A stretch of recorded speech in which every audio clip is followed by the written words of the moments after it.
welcome to part 1 of why I believe the Church of Christ is a cult. So, as I stated before in my intro video, I'm going to be using Steve Hassan's B.I.T.E model, and I have it here. I don't know, it's a little bright, but I basically put marks by all of the ones that I think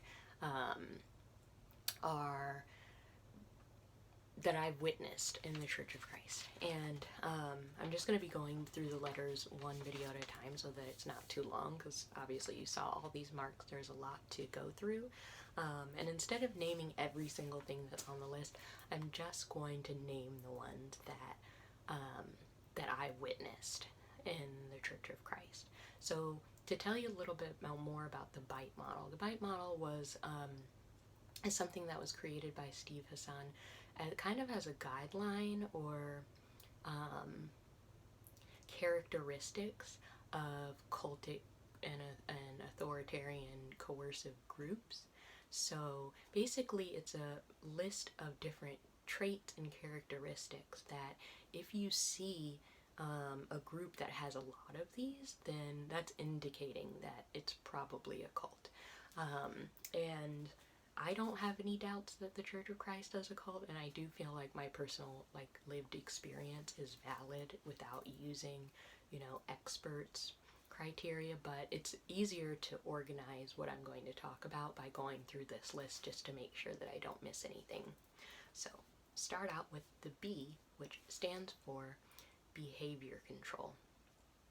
And basically talking about, does this group try to control behavior? And here are some characteristics that might indicate that.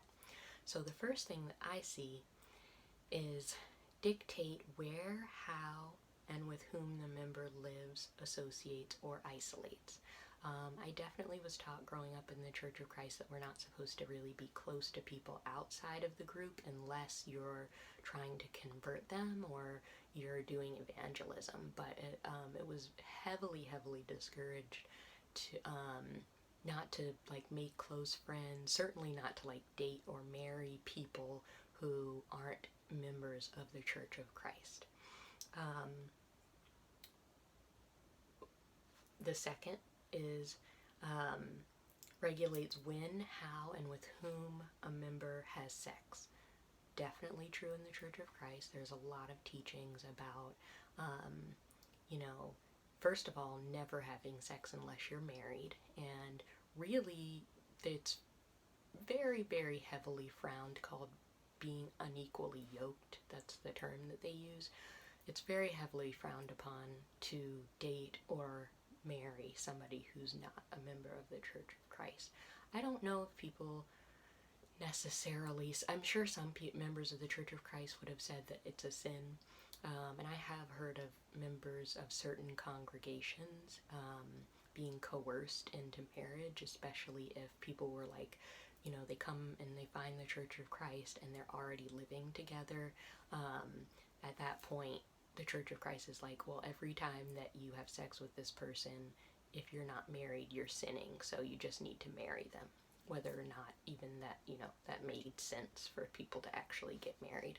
I saw that happen quite frequently in Peru, and I also witnessed people being coerced, even here in the U.S. Controls types of clothing and hairstyle. That's definitely true. I think it's particularly true for women. I'm going to be using a lot of binary language as far as gender, but I don't actually subscribe to the gender binary myself. But in 23 years of being in the Church of Christ, I've never heard anyone acknowledge publicly that there's more than two genders or that binary gender is a social construct. So even though I believe that, as I talk about their teachings, I'm just going to use binary gender because it's easier, because nobody would talk about it in any other way in the Church of Christ. So yeah, for women, they are very, there's so much purity culture, definitely